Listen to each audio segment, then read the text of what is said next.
आज हम लोग जो है एक ऐसे मुद्दे पर चर्चा करेंगे जिससे कि कम से कम 3 से 4 क्वेश्चन आपके पेपर में आ सकते हैं। सोचो आज अकेले एक दिन की क्लास से 3 से 4 क्वेश्चन,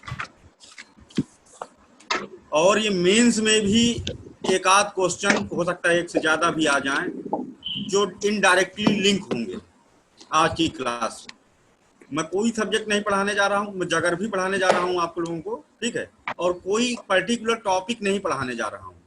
मैं सिर्फ आपका समझ विकसित करने जा रहा हूँ, और लगभग इसमें आपका ओशनोग्राफी भी होगा, क्लाइमेटोलॉजी भी होगा, जियोमॉर्फोलॉजी भी होगा, कुछ हाइपोथेसिस भी होंगी, और जो एक इकोलॉजी इन्वायरमेंट भी होगा, ठीक है, पर्यावरण एवं पारिस्थितिकी भी इसमें शामिल होगी, ठीक है, और बहुत सारी हाइपोथेसिस थियरी जो आगे हमको पढ़ने को मिलेगी वो भी शामिल होगी। और आज की जो क्लास हम लेने जा रहे हैं, आगे जब ज्योग्राफी की क्लास चलेगी तो कहीं ना कहीं ये सारी बातें आधार के रूप में हमें मजबूती देती जाएंगी और हमें वो क्लिक करेंगी, आगे मिलेंगी। जो भी चैप्टर हम पढ़ते जाएंगे आगे, उनमें क्या कहते हैं, ये क्लिक भी होती जाएंगी, हमको कहीं ना कहीं आगे भी मिलेंगी और उससे हमारा समझ विकसित होगी, ठीक है। तो इसलिए बहुत ही ज्यादा ध्यान पूर्वक तरीके से हमें ये क्लास करनी है। ज्योग्राफी की क्लास है, ठीक है, ज्योग्राफी, और पूरी तरह ज्योग्राफी नहीं, इकोलॉजी इन्वायरमेंट भी है, मतलब मिक्सअप खिचड़ी है, कहने का मतलब खिचड़ी है। और इस बात का एकदम याद रखना कि 3 क्वेश्चन यूपीएससी और पीसीएस में ज्यादा हो सकता है, इसी से कहीं ना कहीं लिंक होकर के इनडायरेक्टली आपको मिलेंगे 2020 में, और कोई माई का लाल रोक नहीं सकता, ठीक है, कि ना आए, ठीक है। वो यूपीएससी इस वीडियो को सुन करके पेपर बनाएगी, ठीक है। हाँ, सर चलते हैं हम परमिशन, लोग। Sir permission permission sir.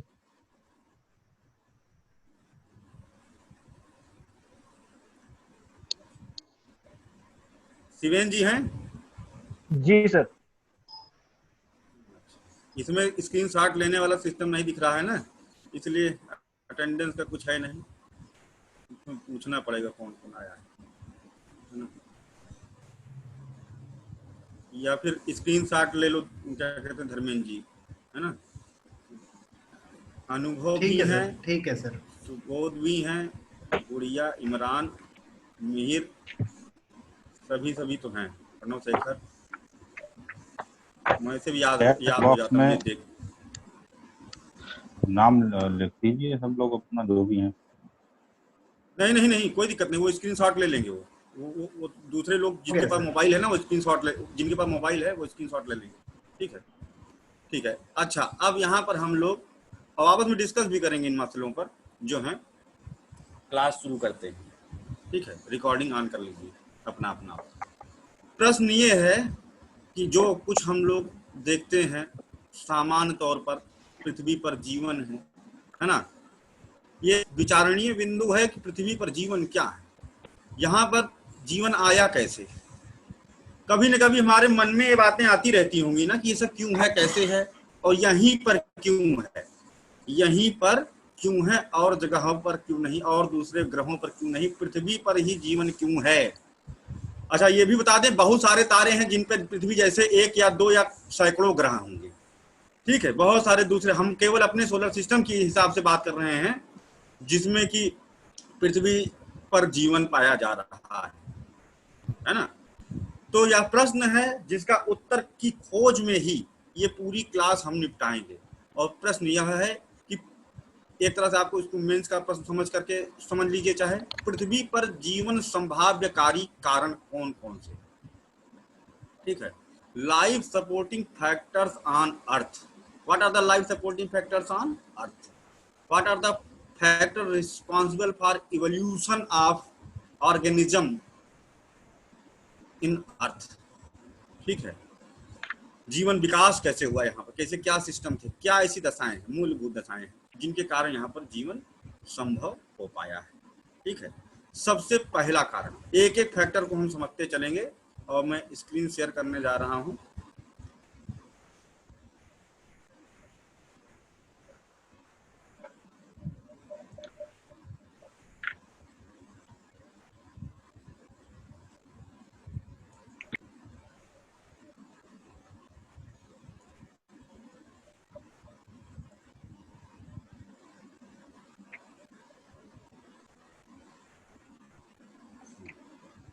ठीक है, पहला फैक्टर है, पहला इंपॉर्टेंट फैक्टर इसमें एप्रोप्रिएट डिस्टेंस फ्रॉम द सन, सूर्य के सापेक्ष समुचित दूरी पर होना। ठीक है, अच्छा गोला नहीं बनाइए।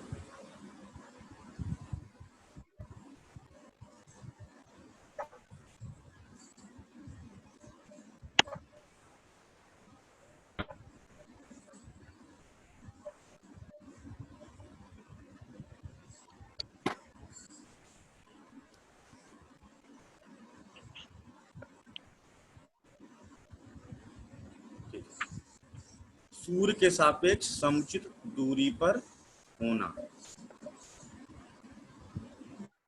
जिसको हम दूसरे शब्द में कह सकते हैं गोल्डीलॉक जोन। ठीक है, गोल्डीलॉक जोन में हमारी पृथ्वी आती है। ये क्वेश्चन पूछा गया 2014 यूपीएससी में, सीरीज भी क्वेश्चन नंबर शायद 73 था और 74 था कि राष्ट्रपति अब्दुल कलाम साहब किस नंबर के राष्ट्रपति थे, उनकी मृत्यु हुई थी, तो इसलिए इसको प्रश्न बना दिया गया। दोनों प्रश्न जो हैं एक तरह से करंट अफेयर से जागृति से कोरिलेट कर दिए गए। एपीजे कलाम साहब गोल्डीलॉक जोन पर ही बात कर रहे थे, है ना, और तब उनका जो है हृदयाघात से मृत्यु हो गई थी, तो इस कारण से दोनों क्वेश्चंस बन गए। अब इसमें कई बातें आती, कई क्वेश्चंस आते हैं।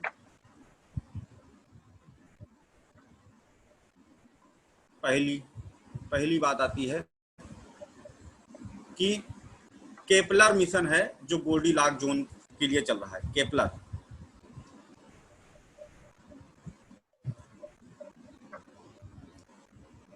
केपलर ने ग्रहों की गति संबंधी बहुत सारे नियम दिए थे।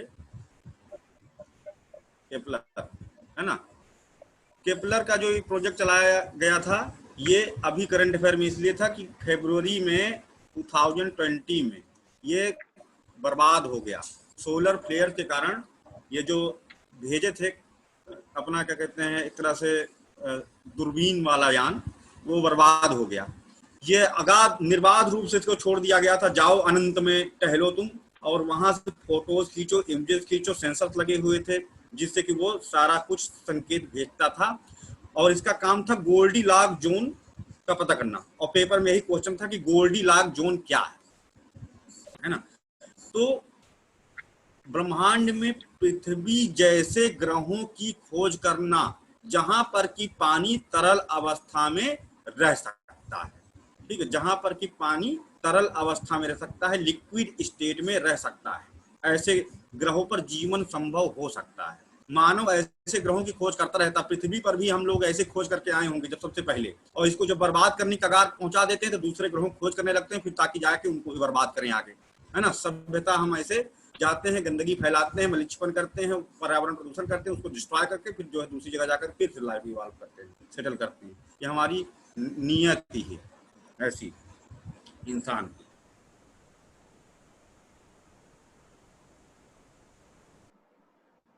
तो यहाँ पर कोई डिस्टेंस फिक्स नहीं है गोल्डीलॉक जोन के लिए।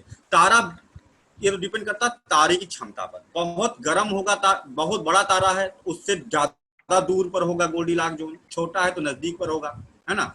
अभी जो गोल्डीलॉक जोन का मतलब है एप्रोप्रिएट डिस्टेंस, अगर हम देखें, है ना, तो एवरेज है 150 मिलियन किलोमीटर, है ना, जो कि गोल्डीलॉक अब तक। अच्छा, केपलर ने अपने खत्म होने से पहले 556 पृथ्वी जैसे ग्रहों की खोज कर चुका है। 556 पृथ्वी जैसे ग्रहों की खोज कर चुका है जहां पर कि पानी तरल अवस्था में रह सकता है। दूसरी क्या कहते हैं तारों में ऐसे ग्रहों की उसने खोज कर रखा है। अब बात आती है कि यहाँ पर 150 मिलियन किलोमीटर जहां पर कि पानी तरल अवस्था में रह सकता है। अच्छा, पेरीहीलियन, एपीहीलियन, यहाँ पर देखें, जब ये पेरीहीलियन कंडीशन में होती है पृथ्वी, जब यहाँ होगी सबसे कम दूरी पर, है ना, 147.49 मिलियन किलोमीटर दूर होती है। 152.07 मिलियन किलोमीटर जब सबसे दूर होती है ना, तो इसे कहते हैं पेरीहीलियन और एपीहीलियन की घटना। जब सबसे करीब होती है तो इसे कहते हैं उप सौर, और जब सबसे दूर होती है, सबसे नजदीक पर तो उपसौर, और जब सबसे दूर होती है तो उसे कहते हैं अपसौर, एपीहीलियन। और ये घटित होती हैं 3 जनवरी और 4 जुलाई। ठीक है, अब यहाँ पर एक सोचने वाली बात आती है कि जब सबसे दूर है तो गर्मी, और जब सबसे नजदीक है तो ठंडी। उसका कारण यह है कि पृथ्वी अपनी अक्ष पर झुकी हुई है, और इस कारण से जब सबसे नजदीक रहती है तब सूर्य की किरणें पड़ रही होती हैं उत्तरी गोलार्ध में ना पड़ करके दक्षिणी गोलार्ध में पड़ रही होती हैं, और जब ये सबसे क्या कहते हैं दूर होती है तो सूर्य की किरणें पड़ रही होती हैं उत्तरी गोलार्ध में, है ना, और दक्षिणी गोलार्ध में ठंडी पड़ रही होती है। इस कारण से ऐसा है, और यह भी लाइफ सपोर्टिंग फैक्टर है। अगर ऐसा ना हो करके उल्टा होता, ठीक है, ऐसा ना हो करके उल्टा होता तब भी जीवन नहीं संभव होता। यानी पृथ्वी का अपनी अक्ष पर झुकाव भी एक लाइफ सपोर्टिंग फैक्टर है। उसको क्यों, पूछो क्यों? इसका कारण यह है कि जो उत्तरी गोलार्ध है वहां पर स्थल खंड की प्रधानता है, बड़े पैमाने पर वहां पर स्थल खंड पाए जाते हैं। ठीक है, स्थल खंडों की वहां पर प्रधानता है। ठीक है, और दक्षिणी गोलार्ध में क्या है? दक्षिणी गोलार्ध में महासागरों की प्रधानता है। ठीक है, महासागर पाए जाते हैं। स्थल खंड जल्दी जल्दी गर्म होते हैं, जल्दी जल्दी ठंडे होते हैं, जबकि महासागर में क्या होती है, स्पेसिफिक हीट वो पहले ऑब्जर्व करते हैं, है ना, तो धीरे धीरे गर्म होते हैं और धीरे धीरे ही ठंडे होते जाते हैं जो स्थल खंड होते हैं, वो मतलब महासागर जो होते हैं। तो इस कारण से अगर मान लो उल्टा होता इसका उपक्रम कि जब सबसे नजदीक होती पृथ्वी और सूर्य की किरणें पड़ रही होती दक्षिणी गोलार्ध मतलब कि उत्तरी गोलार्ध में, तो क्या होता, तापमान 65 डिग्री सेल्सियस के ऊपर चला जाता, बहुत ज्यादा गर्मी। ठीक है, और जब सबसे दूर होती है ना तब क्या होता, बहुत ज्यादा ठंडी, तापमान 4 डिग्री सेल्सियस के नीचे चला आता। और जो बायोलॉजिकल रेंज है जिसमें कि वनस्पतियां जर्मिनेट कर सकती हैं वो है जो बायोलॉजिकल रेंज है एक में वह होती है 4 डिग्री सेल्सियस से लेकर के 65 डिग्री सेल्सियस। इसी कोई ऐसी मल्टी सेलुलर वेजिटेशन नहीं है जो 4 डिग्री सेल्सियस से नीचे के तापमान पर और 65 डिग्री सेल्सियस से ऊपर के तापमान पर जर्मिनेट कर सके। तो यानी कि पूरा चक्र ही बदल जाता, जीवन चक्र ही बदल जाता, है ना। इसलिए झुकाव है ये भी महत्वपूर्ण है। जब पेरीहीलियन एपीहीलियन की दशाओं में सूर्य की किरणें किस भाग पर पड़ रही हैं, किस गोलार्ध में पड़ रही हैं, यह भी एक लाइफ सपोर्टिंग फैक्टर है जिसका मुख्य कारण है पृथ्वी का अपनी अक्ष पर झुकाव। और पृथ्वी का अपनी अक्ष पर झुकाव से मौसम परिवर्तन भी होते हैं, अलग अलग समय पर अलग अलग जो है टाइम और लाइट डे लाइट टाइम पर डिस्ट्रीब्यूशन होता है ना, ये भी जरूरी है। मौसम बदलते हैं वो भी जरूरी, ऋतु परिवर्तन भी बहुत ही आवश्यक है। परिवर्तन ही प्रकृति का नियम है। ठीक है, जैव विविधता के लिए आवश्यक है। ठीक है, जहाँ गर्मी हमेशा गर्मी तब तो बहुत दिक्कत हो जाएगी, और ठंडी जहाँ हमेशा ठंडी अगर नहीं झुकी होती तो ऐसा होता, जहाँ गर्मी वहाँ हमेशा गर्मी, जहाँ ठंडी वहाँ हमेशा ठंडी। ठीक है, ठंडी और गर्मी के अलावा कोई ऋतुएं ही ना होती। इसलिए ये जो 6 तरह की ऋतुएं आप देखते हैं उसका भी कारण है पृथ्वी का अपनी अक्ष पर झुकाव। तो यहाँ पर हमने 2 चीज देख ली, एक तो गोल्डीलॉक जोन में होना, जिस गोल्डीलॉक जोन मतलब कि तारे से वह उचित दूरी जिसमें कि ग्रह पर पानी तरल अवस्था में रह सके। ऐसा नहीं कि पानी अन्य जगहों पर नहीं पाया जाता, लेकिन अगर ये नजदीक होगी, है ना, तो क्या होगा, पानी भाप बन करके उड़ जाएगा। और दूर होगी ज्यादा सूर्य से तो क्या होगा, ज्यादा दूर होने पर हाँ बर्फ के रूप में पानी पड़ा रह जाएगा। ठीक है, तो यहाँ पर हमने ये 2 फैक्टर समझ लिए जो जीवन के लिए उत्तरदायी हैं। अगर किसी को इसमें कोई डाउट हो यहाँ तक तो फिर पूछ लीजिए।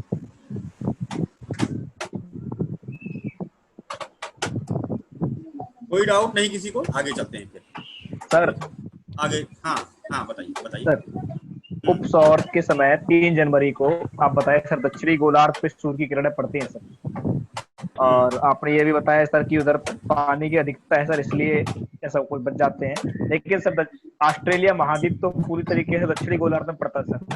बहुत बढ़िया प्रश्न किया है, बहुत बढ़िया प्रश्न किया है। ऑस्ट्रेलिया को बहुत अधिक गर्म हो जाना चाहिए था, है ना? बात समझ में आती है? ऑस्ट्रेलिया का 2/3 भाग मरुस्थल है ना? 2/3 भाग ऑस्ट्रेलिया का मरुस्थल है, वहां पर कोई वेजिटेशन नहीं पाई जा रही है ना? मरुस्थलीय जो कुछ वेजिटेशन है वही पाई जाती है, जीरोफाइटिक प्लांट्स, जीरोफाइटिक, ठीक है। ऊष्मारोधी भी कुछ ऐसे पौधे हैं, ठीक है, सूखारोधी पौधे जो वहां पर पाए जाते हैं। दूसरी बात, महासागरीय प्रभाव के कारण वहां पर जीवन है। और भी हैं, और भी, जैसे अफ्रीका भी है, अर्जेंटीना भी मरुस्थल है, पेटागोनिया का मरुस्थल है ना? तो ज्यादातर मरुस्थल पाए जा रहे हैं, लेकिन उनके कारण कुछ और हैं। यहाँ पर महासागरीय प्रभाव के कारण साम्यता बनी रहती है, महासागरीय प्रभाव के कारण साम्यता बनी रहती है, ठीक है। अगर एक गर्म आदमी है और उसे ठंडे लेगों के बीच में बैठा दिया जाए तो वो भी ठंडा रहेगा। महासागर के तरफ, महासागरों से चारों तरफ घिरे होने के कारण महासागरीय प्रभाव देखा जाता है। और महासागरीय प्रभाव जो ये है, ये क्या करता है, उनके ऊपर जो इफेक्ट इम्पोज करता है, उससे उनके तापमान को बहुत अधिक नियंत्रित करके रखता है। महासागर से चलने वाली हवाएं जो है वहां के तापमान को एक्सट्रीम नहीं होने देती हैं, और यह कारण है। आपका प्रश्न बहुत उत्तम था। अभी क्लियर हुई बात? मैरीटाइम इफेक्ट इंग्लिश में, और हिंदी में महासागरीय प्रभाव कहा जाता है, ठीक है। महासागर से जुड़े हुए तटीय क्षेत्र में भी इसी कारण से तापमान एक्सट्रीम नहीं होता है, बहुत ज्यादा बढ़ता और घटता नहीं है। कहीं भी कोई भी कोस्टल रीजन होगा वहां पर देखा जाएगा। लेकिन कोई चीज जो बहुत बृहद महासागरों से, एक तरफ पूरा प्रशांत महासागर से और दूसरी तरफ पूरा हिंद महासागर से घिरा हुआ है ना, तो उसके ऊपर एक बृहद महासागरीय प्रभाव पड़ता है। क्लियर? जी सर। अब चलते हैं हम लोग अगली बात पर, ठीक है, अगली बात पर, ठीक है। दूसरा सीट निकालनी पड़ेगी उसके लिए, ठीक है। दूसरा प्रभाव इसे गिना देते हैं इसमें। ग्रेविटेशनल, जो ग्रेविटी है, gravity on earth because of appropriate mass of earth, पृथ्वी के गुरुत्वाकर्षण का समुचित होना दूसरा कारण है। पृथ्वी के गुरुत्वाकर्षण का समुचित होना दूसरा कारण है। कितना है यहाँ पर ग्रेविटेशनल फोर्स, किसी को पता है? ऑप्शन ए सर 9.8 9.8 9.8 मीटर पर सेकंड स्क्वायर, 11.2, 8.2, कौन सा ऑप्शन सही है? 9.8, 9.8 बिल्कुल सही। और मीटर पर सेकंड, हाँ ठीक है। और एस्केप वेलोसिटी कितनी है? 11.2। पलायन वेग, पलायन वेग क्या होता है? पर सेकंड। सर हाँ, बताऊं सर? वह शक्ति, किलोमीटर प्रति, हाँ, वह पलायन शक्ति वेग होता जिस पर किसी पिंड को यदि पृथ्वी से 11.2 किलोमीटर प्रति सेकंड की स्पीड से भेज दिया जाता है, तो पृथ्वी का जो गुरुत्वीय बल है वो न्यूट्रल हो जाता है, और इसके कारण वो फिर पृथ्वी पर दोबारा वापस लौटकर नहीं आता। हाँ, सामान्य भाषा में वह वेग जिससे किसी पिंड को उठा करके फेंक दिया जाए तो वो पृथ्वी के गुरुत्वीय क्षेत्र को पार करके अनंत में चला जाता है, अंतरिक्ष में चला जाता है और फिर कभी वापस नहीं आता। रॉकेट इस फिलॉसफी पर काम करते हैं, है ना, रॉकेट इस फिलॉसफी पर काम करते हैं। और ये किसी भी जगह के लिए एस्केप वेलोसिटी अलग अलग होती है। उसके लिए क्या फार्मूला है? v0 = √2g, √2g। और इसको अगर हम निकालेंगे तो 11.2, यानी v0 is directly proportional to the gravity, ठीक है। अब बात आती है यहाँ पर अगली बात कि गुरुत्वाकर्षण से जीवन संभव। अब अगर हम ये मान लें कि गुरुत्वाकर्षण बहुत कम होता, जितना है उतना नहीं होता, तो पृथ्वी के घूर्णन के कारण जो पैदा होने वाला थ्रस्ट है, अपकेंद्री बल, बाहर की ओर लगने वाला जो बल होता है, क्या कहते हैं उसे, अपकेंद्री, यानी सेंट्रीफ्यूगल फोर्स ऑफ अर्थ, अपकेंद्री, ठीक है, सेंट्रीफ्यूगल फोर्स ऑफ अर्थ। ये क्या करता, वायुमंडल को धक्का मार के उठा करके बाहर फेंक देता। ये जो भारी गैसें अभी रुकी हुई हैं नीचे, ये होती ही नहीं, सांस कैसे लेते, एटमॉस्फेरिक प्रेशर कैसे मेंटेन रहता है ना, ये गुरुत्वाकर्षण ही उन्हें खींचे रहता है, बांधे रहता है, ठीक है। अच्छा, अगर ये बहुत ज्यादा हो जाता, डेंसर हो जाता, मतलब बहुत एक्सट्रीम हो जाता ग्रेविटेशनल फोर्स, तब क्या होता, बहुत ही हैवी एटमॉस्फेरिक प्रेशर, बहुत ही भारी लोड, है ना। और इतना एटमॉस्फेरिक प्रेशर भी आवश्यक नहीं, क्योंकि जितना ज्यादा वायुमंडलीय दाब जैसे कि वीनस में देखने को मिलता है, उतना ज्यादा एब्जॉर्प्शन ऑफ सोलर इंसुलेशन, उतना ही ज्यादा वो सूर्य की जो किरणें हैं उन्हें एब्जॉर्ब करता। टेरेस्ट्रियल रेडिएशन जो पृथ्वी पर आकर टकरा करके लौटता है, जैसे इंफ्रारेड रेडिएशन, अवरक्त प्रकाश विकिरण जो हीटिंग का काम करता है, उतना ज्यादा उसका एब्जॉर्प्शन बढ़ जाता। अभी 6 यूनिट है केवल, है ना, जो रिटर्निंग टेरेस्ट्रियल रेडिएशन है उसका, है ना। तो इससे क्या होता, वो बहुत ही ज्यादा हॉट बॉल में परिवर्तित हो जाता, यानी कि एक्सट्रीम ग्रीन हाउस इफेक्ट देखने को मिलता, अत्यधिक तीव्र हरितगृह प्रभाव। आगे अभी इस पर हम चर्चा करेंगे।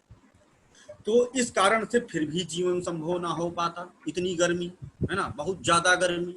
जैसे वीनस में 480 डिग्री सेल्सियस तापमान देखा जाता है, because of huge atmospheric pressure, है ना। तो अब दूसरी चीज, है ना, ये तो हो गई। दूसरी चीज, जो सीड होते हैं जर्मिनेट करते हैं, बीजों का जो अंकुरण होता है एंटी ग्रेविटी होता है। अत्यधिक तीव्र गुरुत्वाकर्षण के कारण सीड जर्मिनेट ही नहीं कर सकते थे, वो निकल ही नहीं सकते थे अपने अंकुरण। एक सीड जब आगे बढ़ता है ना, जब पैदा ही होता है ना वो बीज, तो वो एंटी ग्रेविटी अपने आप को आगे बढ़ाता है। सोचिए, पृथ्वी से पैदा होता है और पृथ्वी के विपरीत बढ़ता है।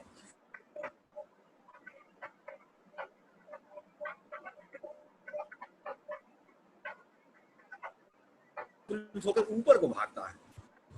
ये पॉसिबल नहीं हो पाता, सीड जर्मिनेशन पॉसिबल नहीं हो पाता अगर ऐसा होता तो। क्लियर, ये ग्रेविटी वाली बात। अच्छा हाँ, अगर मान लो क्या कहते हैं, बहुत हल्का गुरुत्वाकर्षण होता तो एक चीज और हो सकता था, मान लो बहुत खुश हुए, है ना, बहुत ज्यादा हैप्पी हो गए, हाँ, सिलेक्शन रिजल्ट आ गया, सेलेक्ट हो गए, बड़े तेजी से उछले, पलायन वेग लग गया, है ना, क्योंकि स्केप वेलोसिटी भी कम हो जाती, पता चला गायब है कि नहीं, ये भी होने की संभावना थी, है ना। ठीक है, तो इतना क्लियर हो गया। अगले मुद्दे पर हम चलते हैं, यहाँ तक क्लियर हो गया होगा। अगले मुद्दे पर चलते हैं। न्यू टीम सर कंट्रोल ए प्लस डिलीट कर लीजिए, सारा डिलीट हो जाएगा। अच्छा, कंट्रोल ए प्लस डिलीट, डिलीट कुछ हुआ तो नहीं यार, डिलीट का बटन दबाइए, सेलेक्ट है। ठीक है, बहुत बढ़िया, थैंक यू। अब हम लोग अगला पढ़ते हैं इसमें। अगला क्या फैक्टर है यहाँ पर? अगला फैक्टर है यहाँ पर रोटेशन स्पीड ऑफ अर्थ, पृथ्वी का घूर्णन। Rotation speed of earth 24 hours, लगभग 1 घंटा 56 मिनट, है ना, 24 घंटा आप मानो, है ना, 24 घंटा फंडामेंटल टाइम एक तरह देखा जाए तो 24 आवर्स, 24 घंटे है। ये भी बहुत आवश्यक है।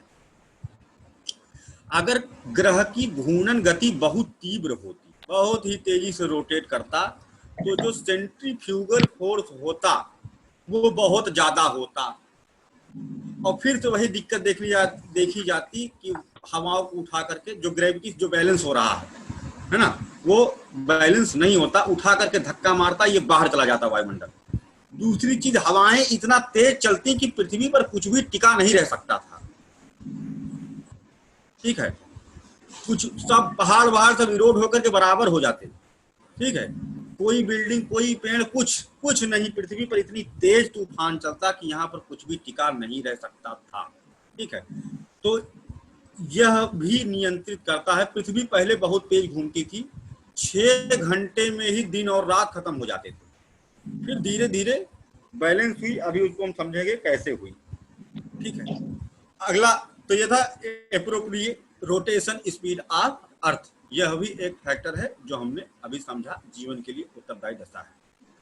अगली बात आती है कि ये रोटेशन स्पीड, और अगली बात आती है availability of water, presence of water on earth. जल ही जीवन है, जल ही जीवन है भाई। सूर्य से अलग हुई है ना, सूर्य से अलग हुई पृथ्वी, तो यहाँ पर कहाँ से आ गया पानी, है ना, या जो भी दूसरे ग्रह है वहां पर पानी आता कैसे। अब इसमें कई हाइपोथेसिस और 2-3 चीजें एक साथ हम समझ लेंगे एक संकल्पना से। ठीक है, जब शुरुआत में पृथ्वी का उद्भव हुआ था, है ना, पृथ्वी जब बनी थी तो पानी वानी नहीं था इसमें, आग के गोला।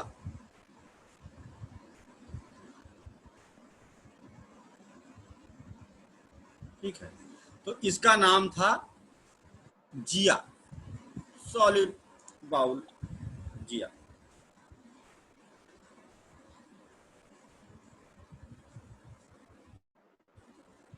जिया, जो जियोग्राफी या जियोलॉजी शब्द बने हुए हैं इसी से बने हैं। जियो शब्द जो आता है आगे जुड़ा हुआ देखने को मिलता है हमें, तो इसी से जुड़ा हुआ है।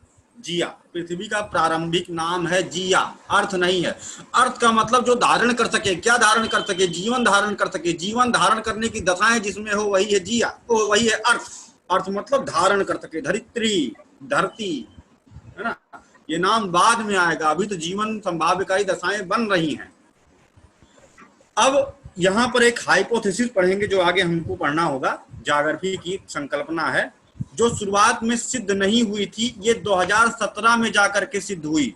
2017 17 जनवरी 2017 द हिंदू ने बताया था, और सारे न्यूज़पेपर में जो बढ़िया बढ़िया होते हैं मैगजीन में सारे ने बताया। ठीक है, इसमें जाकर के इनकी हाइपोथेसिस एक्सेप्ट हुई है, तो एक तरह से देखा जाए लेटेस्ट बात है। हाइपोथेसिस एक्सेप्ट होना बहुत बड़ी बात है। हाइपोथेसिस क्या है वो हम लोग देख लेते हैं। हाइपोथेसिस नाम है थिया धूमकेतु अभिसरण संकल्पना। थिया धूमकेतु, थिया कॉमेट कॉलिजन हाइपोथेसिस।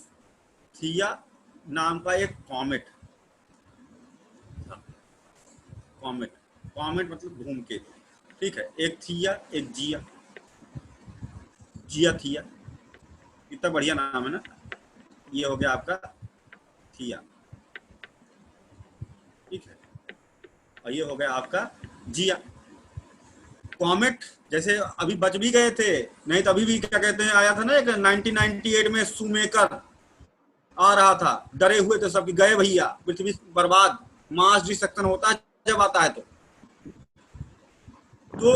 लेकिन वो जाकर के जुपिटर में खिंच गया था, बृहस्पति ने हमें उससे बचा लिया था। शूमेकर लिबिनाइन, ठीक है, बीच बीच में इसके बारे में आता रहता है।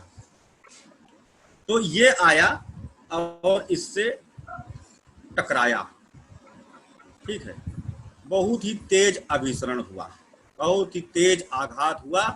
इतना तेज आघात हुआ कि इसमें एक विशाल गड्ढा बन गया, ठीक है, और इस धूल धूसरित हो गई, ढेर सारा मटेरियल, डस्ट पार्टिकल्स फैल गए, और बहुत बड़ा सा मास जो है यहाँ से अलग हो गया, बाहर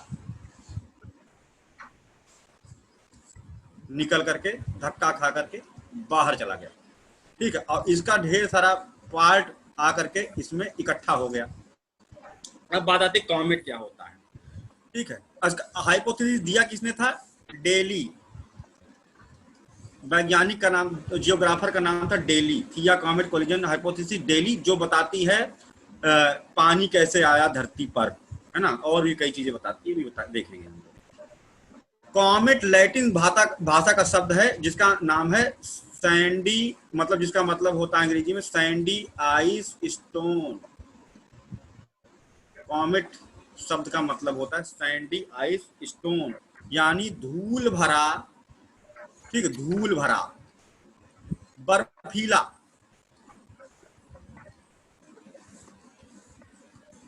चट्टानी टुकड़ा, ठीक है। तो यहां पर हमें देखने को एक शब्द मिला बर्फीला, बर्फ यानी पानी जमा हुआ चट्टानों के साथ, बड़ा सा विशाल, है ना।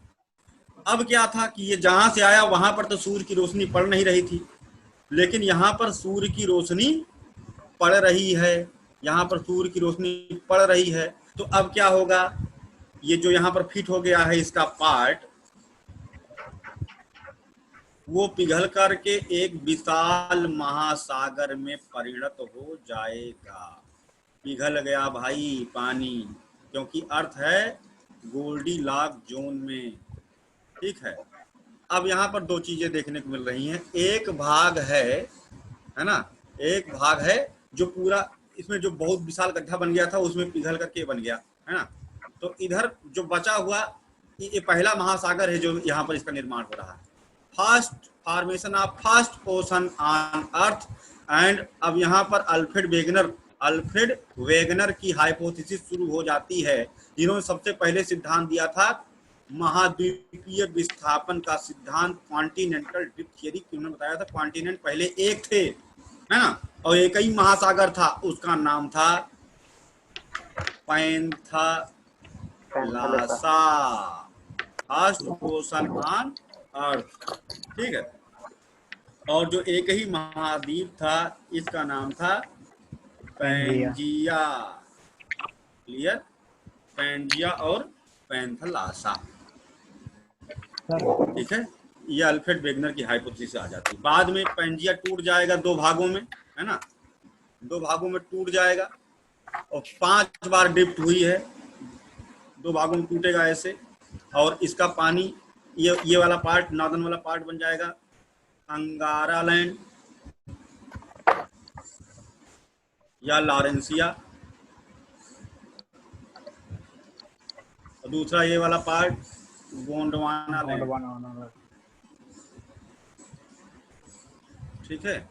इनके बारे में डिटेल में हम पढ़ेंगे जब उनकी हाइपोथेसिस पढ़ेंगे। और बीच में पानी पैंथलासा का भर जाता है, इन दोनों के अंगारा और लॉरेंसिया के बीच में। 220 मिलियन साल पहले की घटना है, ये ओपनिंग ऑफ टेथिस कहा जाता है। ये पहला महासागर है जिसका क्या कहते हैं फॉर्मेशन, पहला सागर फर्स्ट सी, जिसका नाम टेथिस, ठीक। तो इस तरह से पानी आ गया। हाँ, यहाँ पर आप कुछ बोलना चाहते हैं सिमरनजीत, बोल लीजिए। जी सर। सर ये जो थिया धूमकेतु संकल्पना थी सर, इसके वैज्ञानिक का नाम बता दीजिए सर एक बार प्लीज। ये अपनी मम्मी से रोज पीटते थे, ठीक है, डेली, इसलिए इनका नाम डेली पड़ गया। रोज रोते थे, रोज आंसू बहाते थे, हाँ, डेली नाम है इनका। जाग्रफी में बहुत सारी इनकी हाइपोथेसिस हैं, ठीक है। शुरुआत में इनको लोग पागल कहते थे कि कुछ भी बोल देता, कुछ भी बता देता है, लेकिन बाद में जाकर के इनकी बातें शुरुआत में अजीब लगती थी लेकिन बाद में सिद्ध होती थी। यहाँ ऐसा है, क्लियर, इतना क्लियर हो गया। अब यहाँ पर एक चीज और देखते हैं, यहाँ पर देखते हैं पानी आ गया भाई। अब क्या है कि यहाँ पर भाप भी बनेगी, भाप बनने की उठेगी और इससे क्या होगा, बहुत सारी बारिश होगी, ठीक है। जो सेडिमेंट ऊपर फैले हुए हैं इनके साथ जलवाष्प की बूंदें चिपक करके कंडेंसेशन करेगी, क्लाउड का फॉर्मेशन करेंगी, धरती पर गिरती जाएंगी। पानी, अब ग्राउंड वाटर रिचार्जिंग शुरू है। और ऊपर की जो पपड़ी आप देख रहे हो ये पृथ्वी की नहीं है, पृथ्वी अग्नेय शैल की बनी हुई है। ये जो मिट्टी आप देख रहे हो ये धूमकेतु की मिट्टी पर बैठे हो आप, ठीक है। ये सेडिमेंटेशन होता गया और इसकी खास बात है अवसादी शैल है ये, है ना। केवल यही नहीं है, आगे भी तरह तरह की मिट्टियां कटती जलती रहती, मिलती रहती, मिक्सिंग होती रहती है।